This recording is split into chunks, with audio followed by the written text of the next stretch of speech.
بسم اللہ الرحمن الرحیم۔ انمول جواہرات۔ ہر نئے زمانے میں قرآن کی حقیقت آشکار ہوتی رہے گی۔ حدیث کے بغیر قرآن کا سمجھنا ناممکن ہے۔ زیادہ بولنے سے بڑھ کر انسان کے لیے کوئی چیز بری نہیں۔ تقدیر پر ایمان رکھنا سب افکار و غموم کو دور کر دیتا ہے۔ مجلس میں بیٹھنے کا معزز طریقہ یہ ہے کہ قبلہ منہ ہو کر بیٹھا جائے۔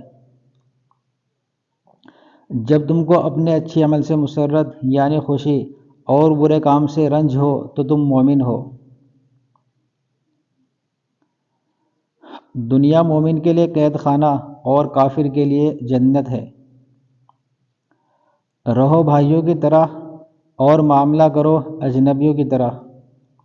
اے لوگو، اللہ سے ڈرو اور طلب رزق میں اعتدال سے کام لو۔ سفید کپڑے پہنو اس لیے کہ وہ زیادہ پاکیزہ اور اچھے ہوتے ہیں۔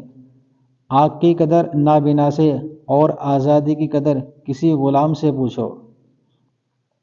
ماں کے پاس رہو کیونکہ جنت اس کے پاؤں کے تلے ہے۔ اخلاص کے بغیر بڑے سے بڑا عمل بھی بیکار ہے۔ تقوی کے بعد مومن کے لیے کوئی چیز نیک بیوی سے بہتر نہیں۔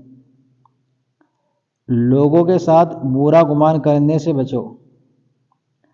اپنا حساب کر لو اس سے پہلے کہ تمہارا حساب کیا جائے۔ زیادہ ہنسا مت کرو اس لیے کہ ہنسی کی کثرت دل کو مردہ کر دیتی ہے۔ زندگی کا واحد مقصد صرف تعلق مع اللہ ہے۔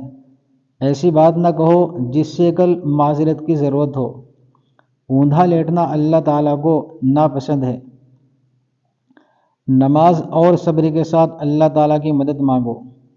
اللہ تعالیٰ فرماتا ہے کہ میں اپنے بندے کے گمان کے ساتھ ہوں۔ جس شخص نے اپنی مال کی زکوٰۃ دی اس کے مال سے شر دفع ہو گیا۔ اپنے کھانے میں حلال کا اہتمام کرو، تمہاری دعائیں قبول ہونے لگیں گی۔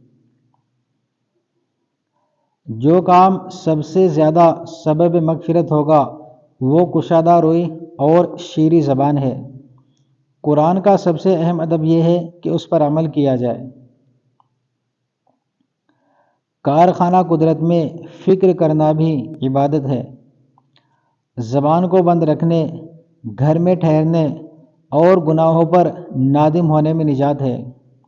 مشکل ایسا عذر ہے جسے تاریخ کبھی تسلیم نہیں کرتی۔